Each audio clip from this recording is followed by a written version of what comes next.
Andy, about ready to start? Are we still letting people in? Oh, you, Bishop. Thank you. Okay. Good afternoon, everyone. I hope your weather is slightly better than the weather here in Memphis, where I am right now. Last night we had tornadic winds, and today we're having flooding.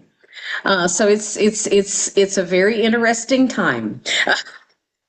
But I hope you're experiencing slightly better weather than we are experiencing right here, right now. So we'll go ahead and get started. We have a lot of scripture that we can be digging into today. So we'll go ahead and get started. We'll open with prayer. The Lord be with you. Also, Let us pray. God, help us always to be open to the ways that you call us to be with your people, to love your people, to serve your people. Help our hearts always be open. Help us be a forgiving and loving people, even in the face of treatment that is not loving toward us. Help us always to be filled with your Holy Spirit, your holy and life-giving Spirit, so that we may respond to others in the world and care for them in all the ways that you give us to care. We ask all these things in your holy name. Amen. I don't know if y'all could hear the thunder or not, but that was the thunder behind me.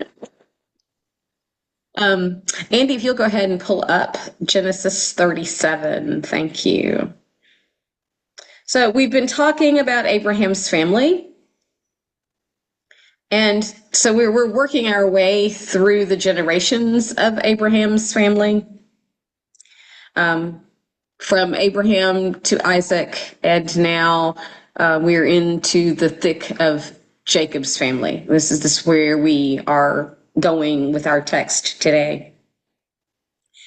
And as we've mentioned, as going through the generations of this family, there has been discord and unhappiness in every generation. There's been evidence of all of these mothers from Abraham's family struggling with childbirth. Sarah, of course, is unable to have a child until she's actually 90 years old, we're told in scripture. Her daughter-in-law, Rebecca, would also be unable to have children for a long period of time when she has those twins, Esau and Jacob. And Jacob actually is married to two sisters, Leah and Rachel. Leah is able to have children immediately. The two enslaved women who work for their family, Bilhah and Zilpah, they are able to have children immediately. But that favorite wife of Jacob's, Rachel, she is not able to have children immediately. And by the time she has her first child for Jacob, he already has 10 sons from these other three women. Well, needless to say, when his favorite wife gives birth to her first child, her first son, that becomes Joseph's favorite child. And that's where we're getting into all of those things about the continued dysfunction in Abraham's family. The ways that these preferences for one offspring over another have wreaked a bit of havoc in the family, and Jacob's family will be one of those families in which havoc has been wreaked a bit. As we open in Genesis 37, we see that Joseph, this favorite child, this child of his favorite wife, who has now become his favorite child, 11 children deep in the family, was shepherding the flock with his brothers. And he brought a bad report of them, we're told in the text, to their father. Now, Israel, Jacob's new name that he was given. We talked about that last week. Israel loved Joseph more than any of his other children because he was the son of his old age, and he had made him a long robe with sleeves. If you are a fan of Joseph and the Amazing Technicolor Dreamcoat, there's actually been a musical created about Jacob and this favorite son, Joseph, and this long robe with sleeves. But needless to say, 11 sons deep into this family, when his brothers saw that their father loved Joseph more than all his brothers, they hated him and could not speak peaceably to him. In an ancient world where the oldest son is that heir apparent, and he has been displaced in the father's pecking order because this firstborn son of the favorite wife has become the favorite son. We learn something about Joseph very quickly here in Genesis 37, that he's a dreamer. He has these dreams, and he shares these dreams with his brothers, and we're told they hate him even more when he shares these dreams that he's having with them.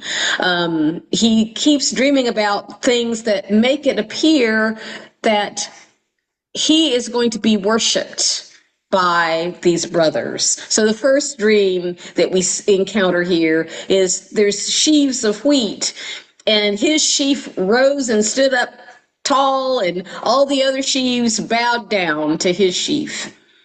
And his brothers said, "Are you indeed to reign over us? Are you indeed to have dominion over us?" So they hated him even more because of these dreams. And then he had another dream that the sun, the moon, the stars were all bowing down to him. And even his father at that point is asking him, "What kind of dream is this? Or are we all going to be bowing to the ground before you?" Now, these are all foreshadowings, obviously, of what is actually going to happen with Joseph. So his brothers were filled with hatred. They were jealous. Jacob is keeping, as we're told at the end of this verse 11, Jacob is keeping this matter in mind, as Jacob may already be beginning to think, what is God doing with this son of mine that I love so much? And Andy, if we can go on to the next slide. So here we set up the trouble. The trouble gets set up here. The brothers were pasturing the flock, and Israel says to Joseph, "Go and see if all is well with your brothers and the flock, and bring word back to me." So out of Israel's protection and eyesight, Joseph has gone to Shechem and found these brothers. Well, actually, he's gone to Dothan. He goes to Shechem. A man tells him that he thinks they've gone on to Dothan. He goes on to Dothan, and before he gets to them, they have already conspired to kill him, as there's nobody there to protect him from them at that point. They said to one another, "Here comes the dreamer.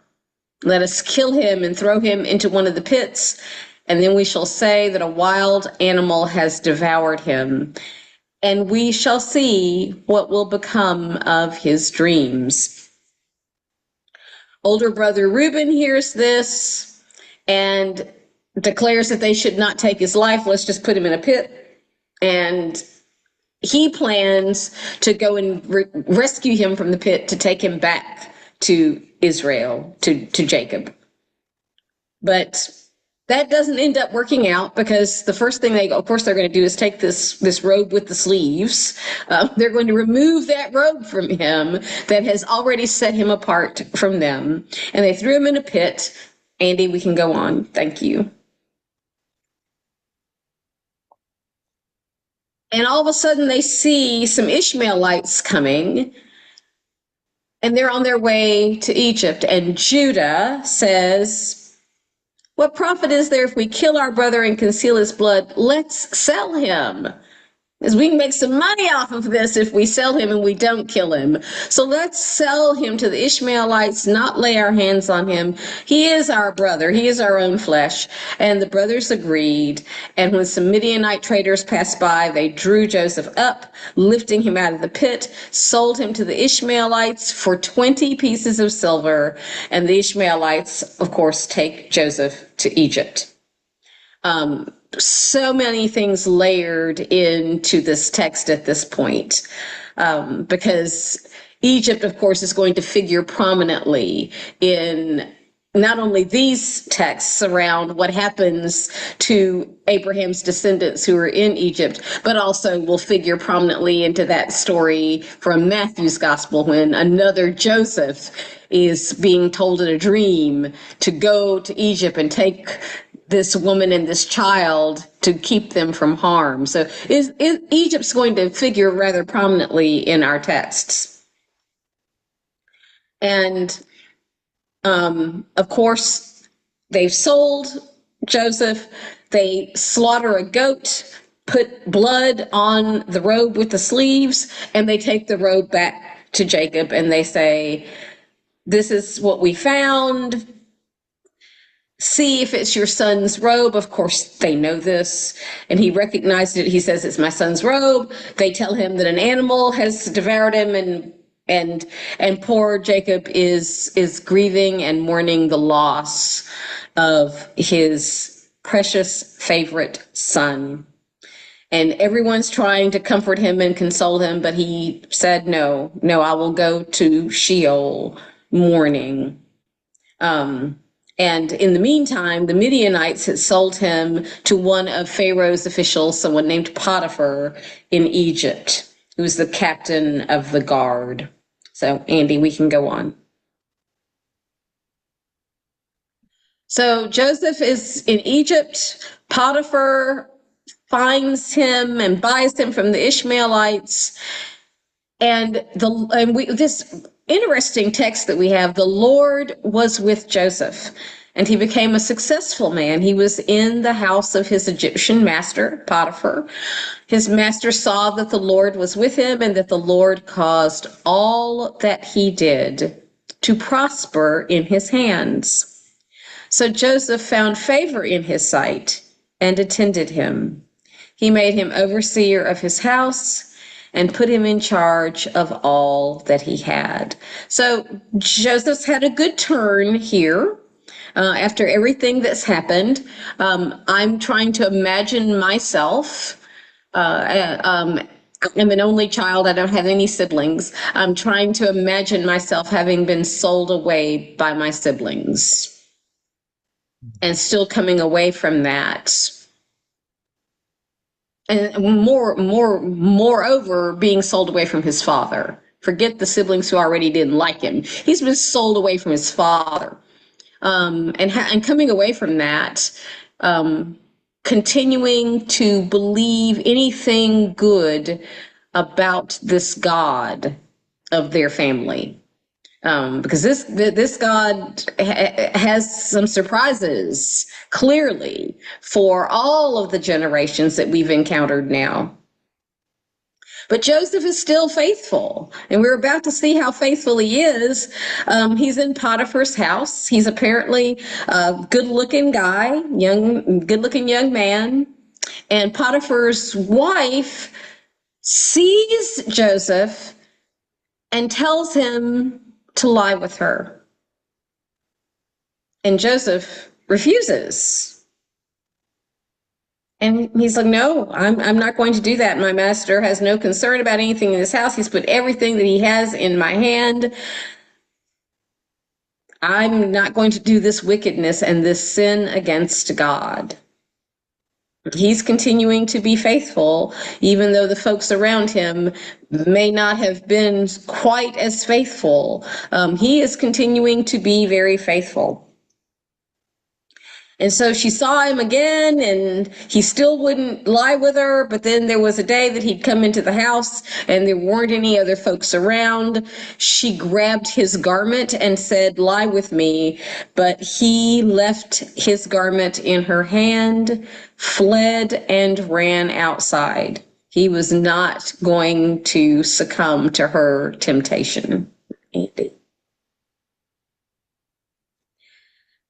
So when she saw that he'd left the garment, she falsely accused him. She accused him of actually coming in to sin with her rather than her acknowledging that she had attempted to sin with him.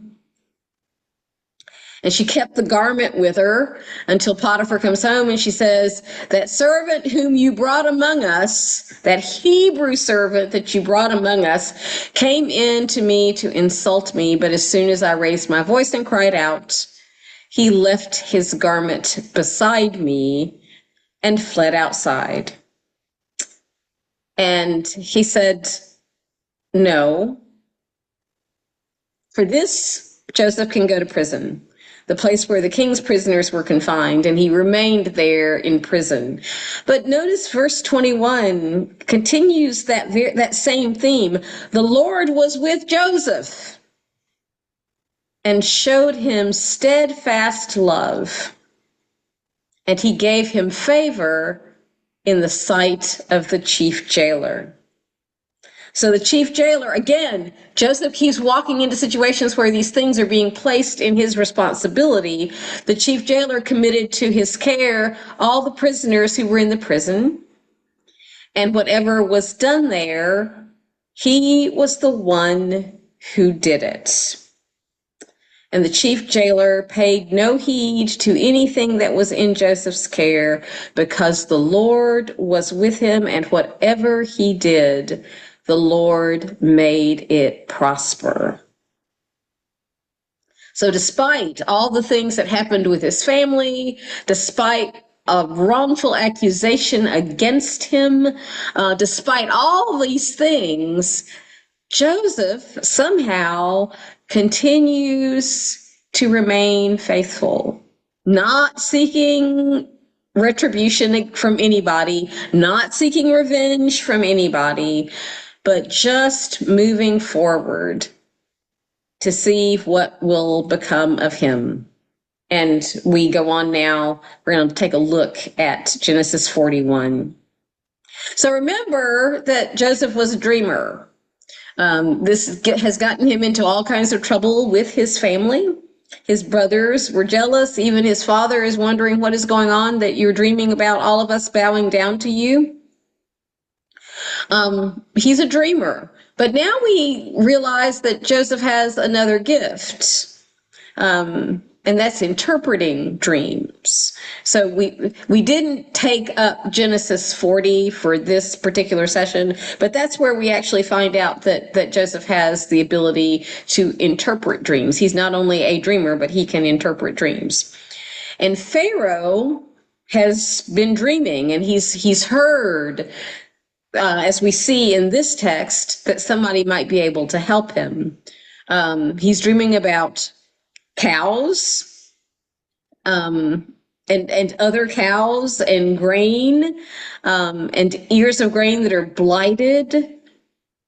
Seven plump cows, 7 thin cows, 7 good ears, 7 blighted ears. The thin ears are swallowing up the plump ears and the full ears. And Pharaoh realizes this is a dream he doesn't understand. So he sent for all the magicians, we're told, of Egypt. Realized also Abraham's family, who has not yet come to dwell in Egypt, they are believers in this one true God. Egypt is not a believer. The nation of Egypt and Pharaoh, they're not believers in the one true God at that point. And no one can interpret these dreams for Pharaoh, because these dreams seem kind of outlandish. And one of the folks who had been in the jail says to Pharaoh, Yeah, so there was someone there, a young Hebrew in the jail with us, a servant of the captain of the guard. We explained our dreams and he interpreted our dreams to us, giving an interpretation to each according to his dream. And as he interpreted to us, so it turned out. He was restored to his office, but the baker, who had also shared a dream, was hanged. So, Andy, we can go on to the next one. So, Pharaoh sends for Joseph, and he was hurriedly brought over, shaved himself, changed his clothes, came in before Pharaoh, and Pharaoh said, I have had a dream, and there is no one who can interpret it. I have heard it said of you that when you hear a dream, you can interpret it. And Joseph, of course, answers him, it's not I.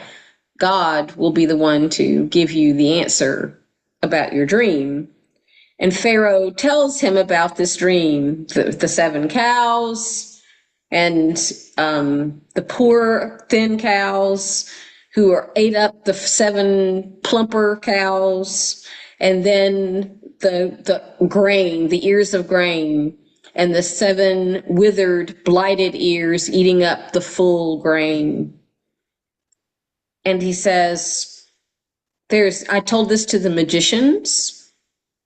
There is no one who can explain this to me. And we're about to get the explanation, Andy. Joseph says to Pharaoh, Pharaoh's dreams are one and the same.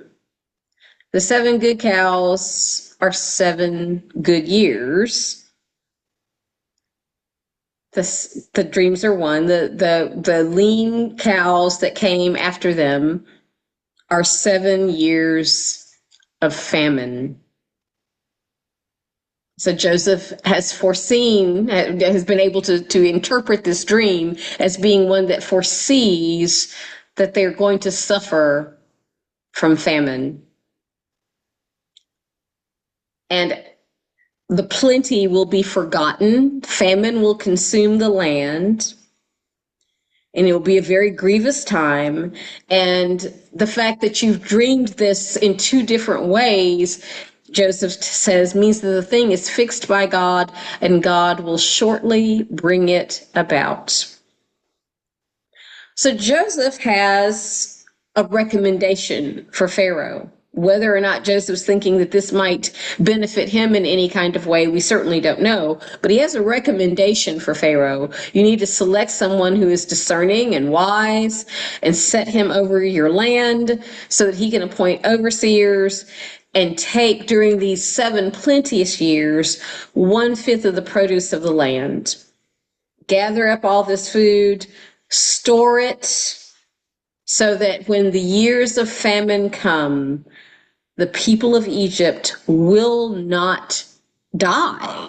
The land won't perish during the time of the famine.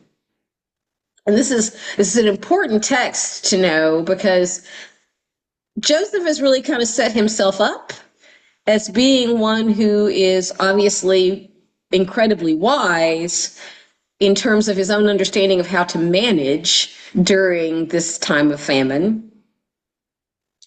But he's also loyal. Egypt's not his home, but he is loyal. He's not suggesting anything that will harm the folks of Egypt. He is suggesting what will keep the Egyptians alive. This is what you all need to do in order to be sustained over this long haul period of time. Andy, we'll go on to the next one. So this proposal pleased Pharaoh and his servants, and Pharaoh says to Joseph, since God has shown you all of this, there's no one so discerning and wise as you. You shall be over my house, and all my people shall order themselves as you command. Only with regard to the throne will I be greater than you. And so here is Joseph, who has been discarded by his brothers, who has been wrongfully accused and imprisoned, who's gone through everything he's gone through.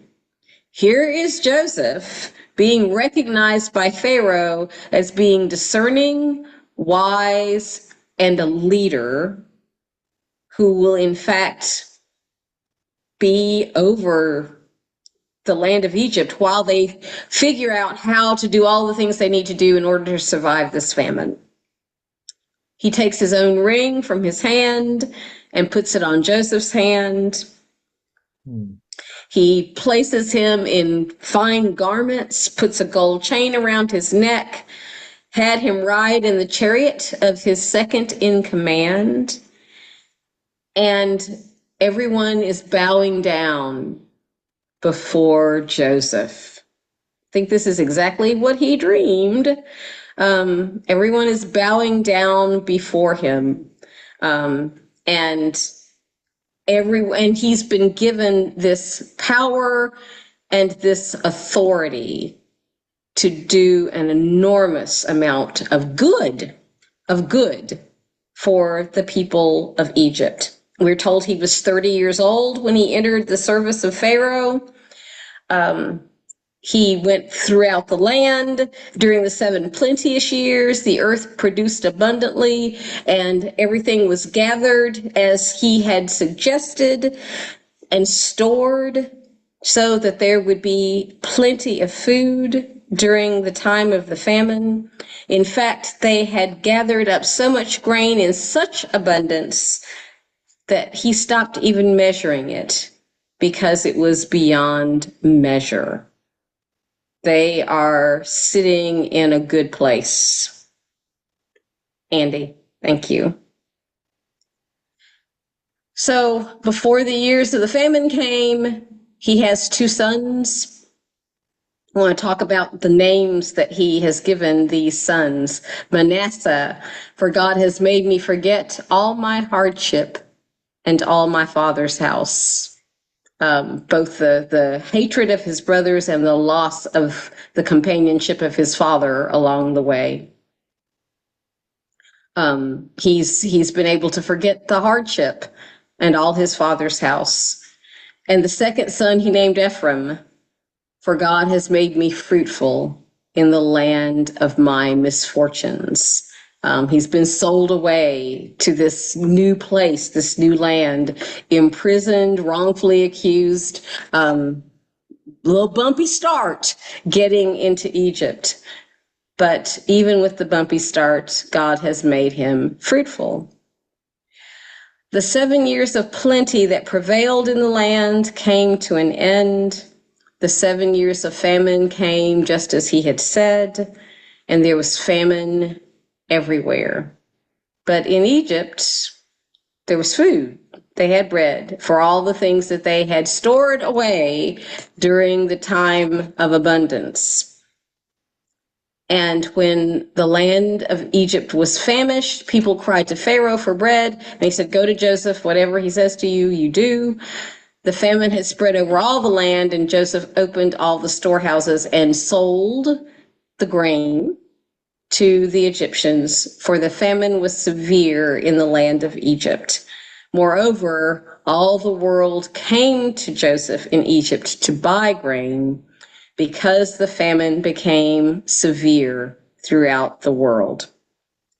And I would encourage you, again, I keep saying the book of Genesis is such a great read, and I keep encouraging folks to dig into Genesis, because this is really only the beginning of this family story, and we'll talk a little bit about it before we go back and dig through some of this. But this is really only the beginning of Joseph's story with his own family, because all these folks who are coming to Egypt in their hunger, his brothers are going to come to Egypt in their hunger and be looking for how they can buy food and how they can survive. And Joseph, of course, recognizes them, knows exactly who they are, and their fear that he would want revenge, that he would harm them, that he might not take care of them, in this time of famine, yeah, that fear is unrealized. He sees his brothers and he's grateful to see them. He is grateful to be reunited with them. He wants to be reunited with his father. And their family is all reunited in Egypt, where they remain. This is how Abraham's descendants make their way to Egypt. They come because of a famine. They find Joseph, whom they have sold off. And Joseph is ready for reconciliation, ready to take care of his family. And they join him there. And Joseph utters a line that we have to take it as Joseph has offered it, not with that long view that we're going to also try to take a little bit of today. Joseph tells them that what they intended for evil, God intended for good, because truly they would have died out. They would have died out from a famine had Joseph not been exactly where he was and in a position to save them. They could have died out from a famine. But we also know that the generations of Abraham's family who stay on in Egypt and who do in fact become numerous and strong, this is the covenant that God has made with Abraham. It doesn't happen on the land that God promised Abraham. It happens in Egypt that family becomes numerous and strong. So much commentary about the fact that covenant wasn't fulfilled in any way that Abraham might have expected that covenant to have been fulfilled when he was alive.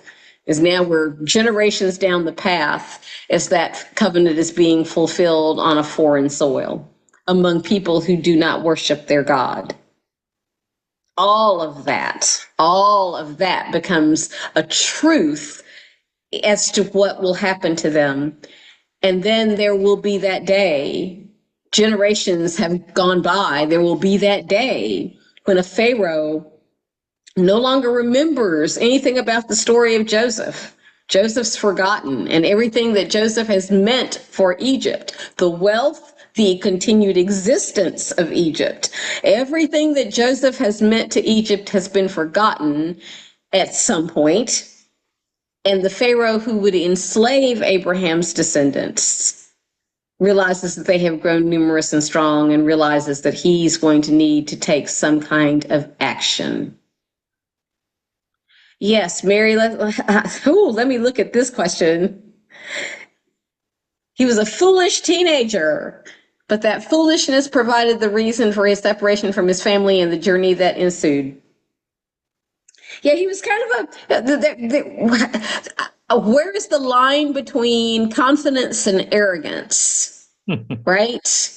Like where is that line between I'm confident that I am sharing this dream that I have been given with you and arrogance of, yes, at some point in time, you're going to be bowing down to me, right?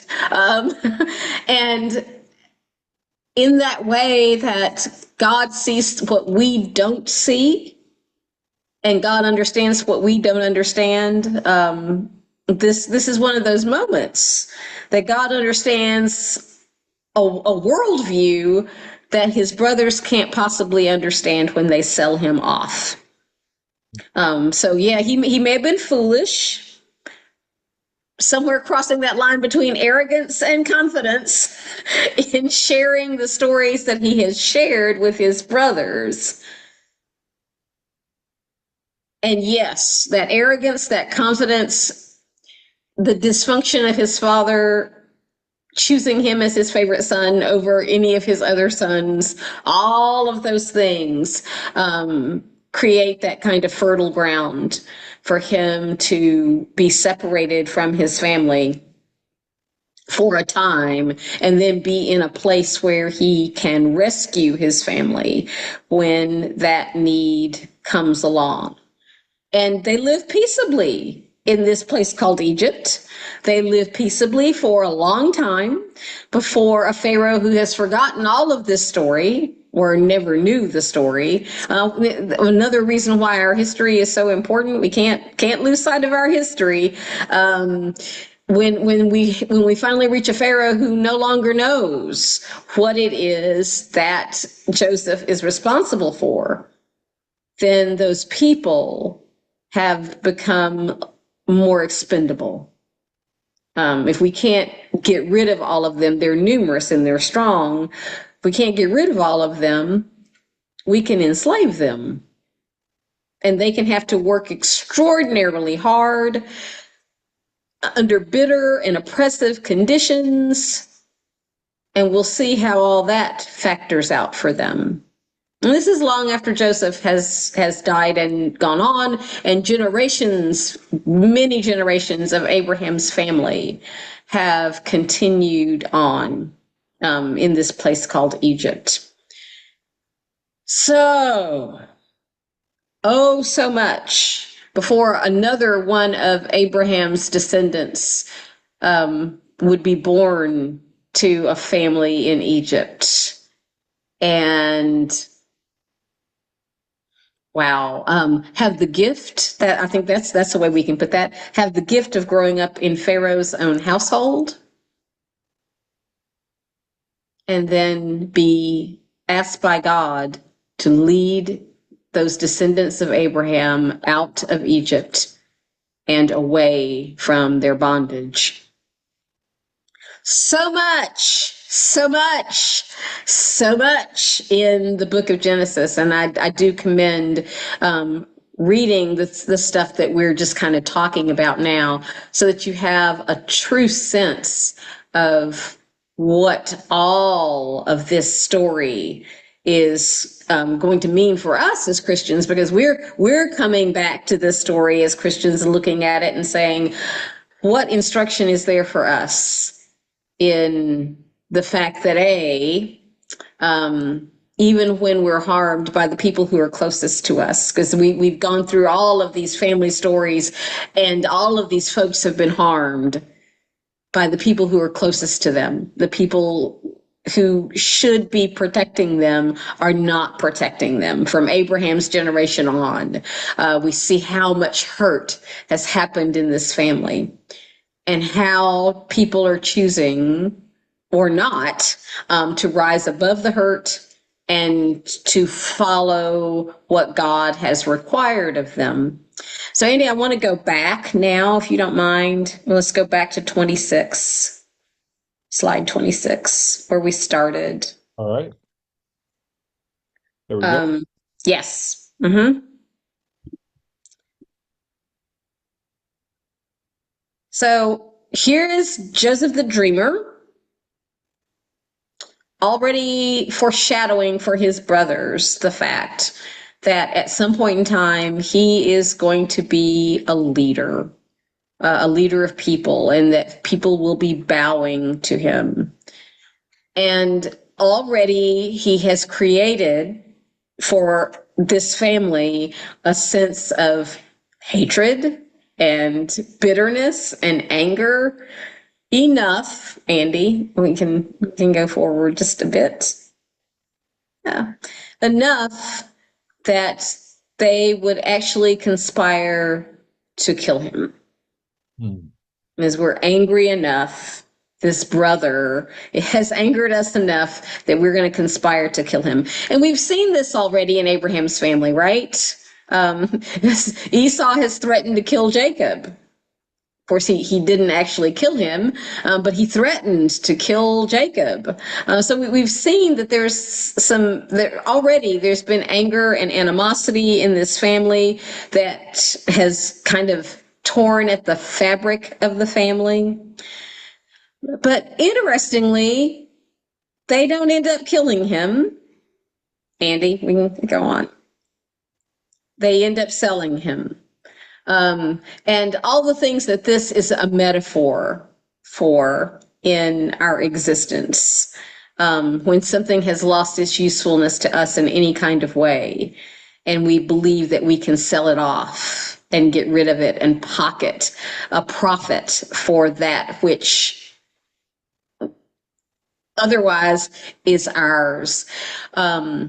This also it's an interesting point to say, is this what happens when any lives become so expendable to us that we are willing to do whatever we have to take to make money off those lives? And that could be anything from the human trafficking.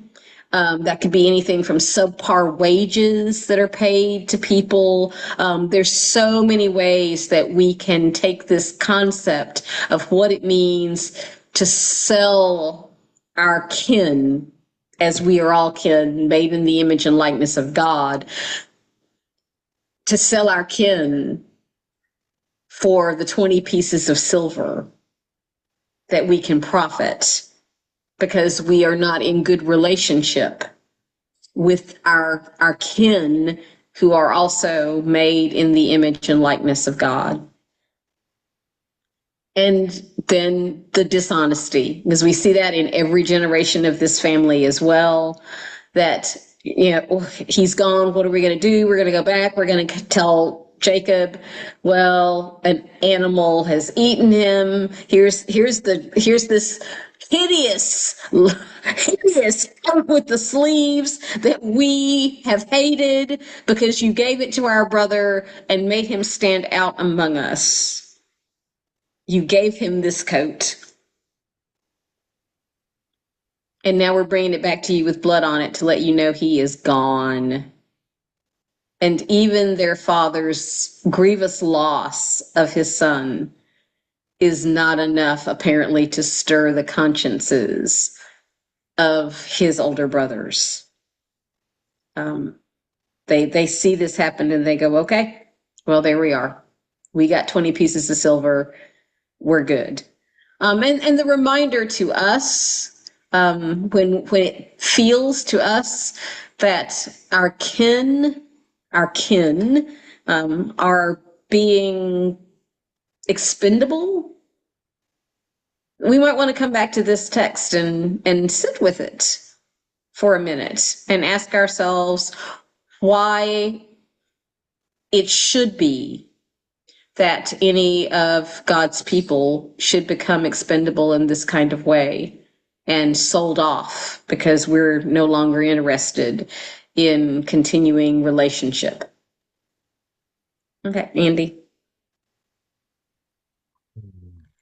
Now, Joseph has found a job unexpectedly. Reuben is the better businessman. Yeah. I think, Ed, you're probably right about that. He's the better businessman. Once Joseph has gotten a job in Potiphar's house, things start looking up for him. We think, oh, it was looking really kind of bleak there for a second, but now he's got a good job. He's doing what he's supposed to do. He's taking care of Potiphar's house until Potiphar's wife can't get what she wants from him. Lie with me. I'm not going to do that. And it's really interesting to me how we get these stories from Abraham's family, and we see that there's always one person whose faithfulness to the one true God stands out. Because, you know, the brothers right now, we might question their faithfulness to the one true God after they've sold him off. But not Joseph. Not Joseph. Yeah, I'm not going to sin against God. I'm not going to do this wickedness that you're asking of me. I'm not going to lie with you because you belong to somebody else. I'm not going to do that. And she takes advantage of that moment to wrongfully accuse him. And I do want to stop here. I don't know if any of you follow the Innocence Project. That is work that is so incredible. the Innocence Project, and there actually are some state innocence projects as well. The Innocence Project looks for folks who may not have had the most airtight case against them, but were convicted anyway and imprisoned anyway, and looks for ways to find out if there's DNA evidence or something else that can work to exonerate folks. And every time I re-encounter this text about Potiphar's wife, I do think about some of the stories that come out of the Innocence Project. People who might have been only identified from a photo lineup, for example, and there was no physical evidence to attach them to a crime scene.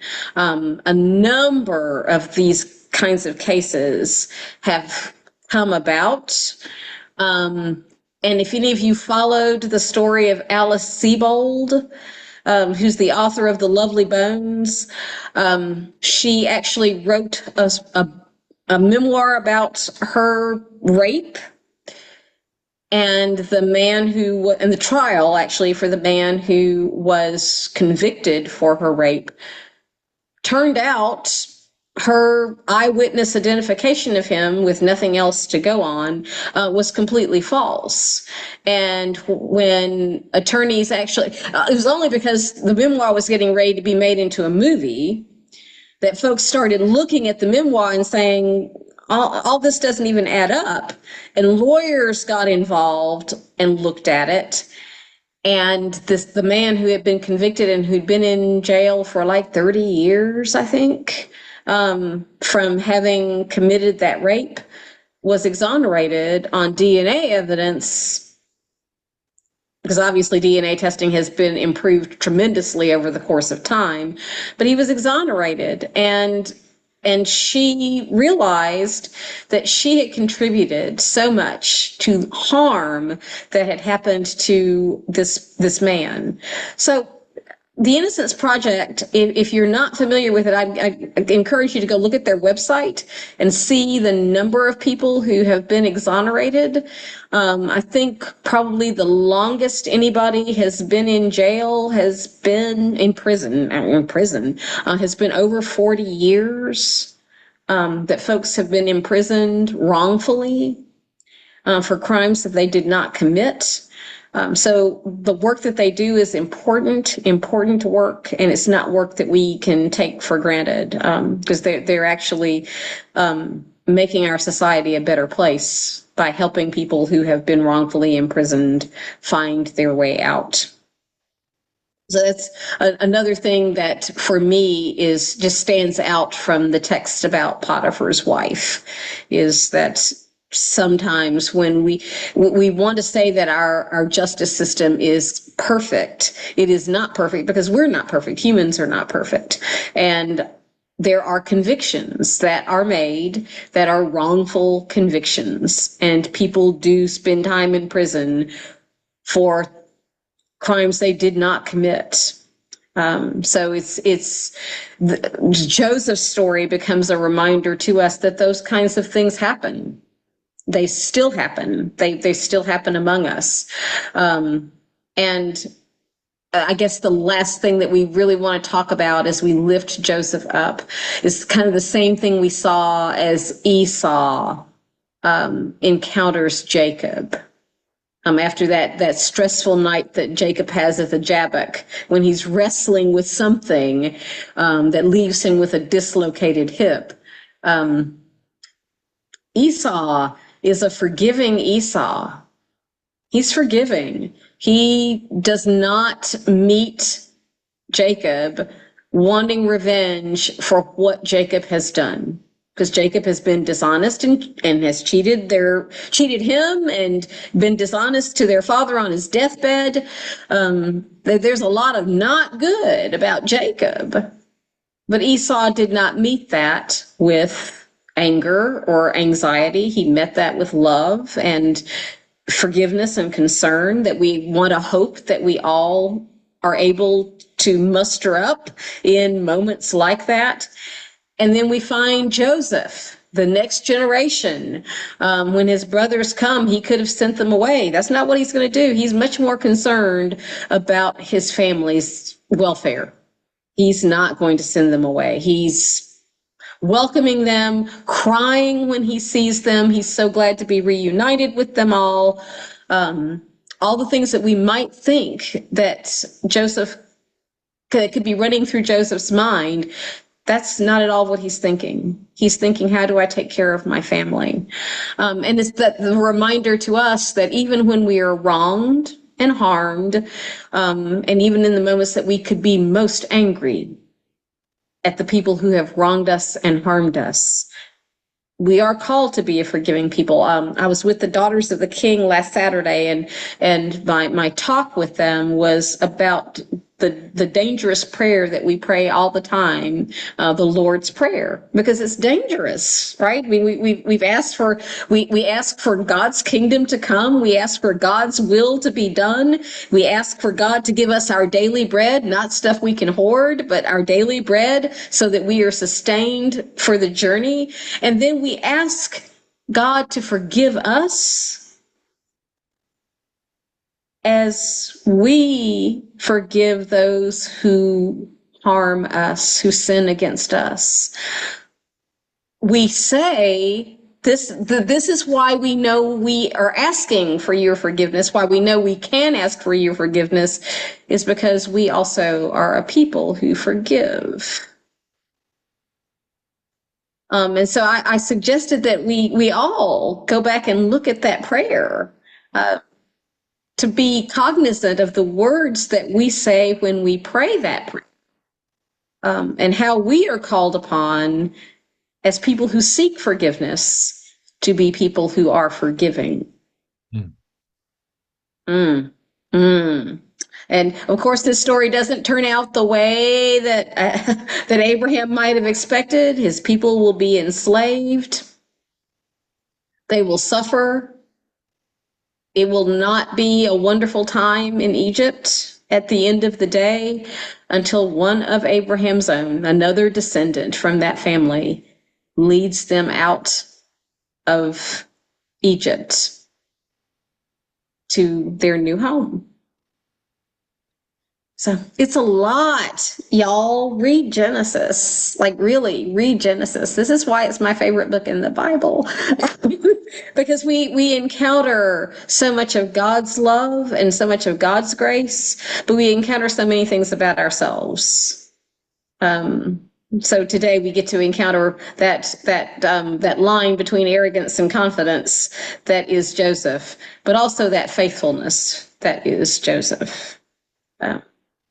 That he's not going to sin against this God who has been the God that has sustained his family for generations at that point. So I'll leave it to y'all in these last few minutes that we have. If you got comments or questions, to toss those out.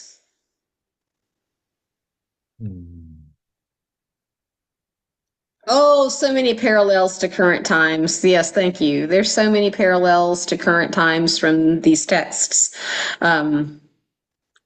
Every single time I re-encounter them, that's kind of where I'm at, is wow, how many parallels are there to modern times,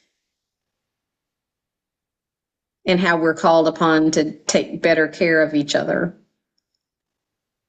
Joseph was forgiving because he was the baby. Well, he's next to the baby. Benjamin's going to be the baby. Benjamin, that last child of Rachel's, will be the baby. Yeah, I mean, he's close enough to being the baby. The story begins saying that it is the story of Jacob's family, but then it says Israel loves Joseph best. Yeah, so Jacob's name becomes interchangeable in the text. We know that he is renamed when he's left with that dislocated hip. He is renamed Israel.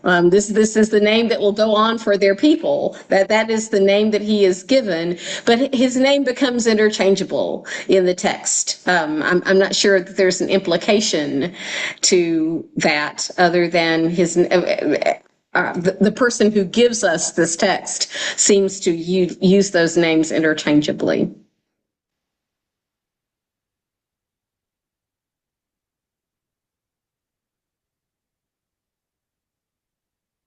And because this is the name that is given to Jacob, we realize what God has seen in Jacob, who we think is, kind of a liar and a cheater. This becomes the name of a nation, a man whose reputation is not sterling. He's caused a lot of harm, and yet this name that is given to him is the name of a nation. Yes. Seems that Jacob remained a trickster to the end. Yeah, he really has kind of been a trickster to the end. Um, so part of the text that we didn't cover was just his life with his mother's brother Laban, because that's where he flees when she fears that Esau is going to kill him. He flees to Laban's encampment and lives there. And even in Laban's encampment, yeah, he's still kind of a trickster.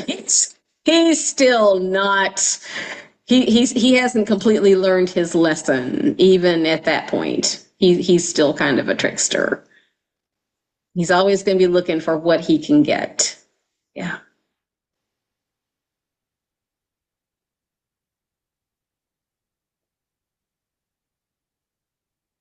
So I'm in Memphis because I'll be preaching at Calvary Church tomorrow as part of their Lenten preaching series, and honored to have been invited again to be part of their series. But tomorrow is April 4th, which here in Memphis is a very significant day. It's the day that Martin Luther King Jr. was assassinated at the Lorraine Motel.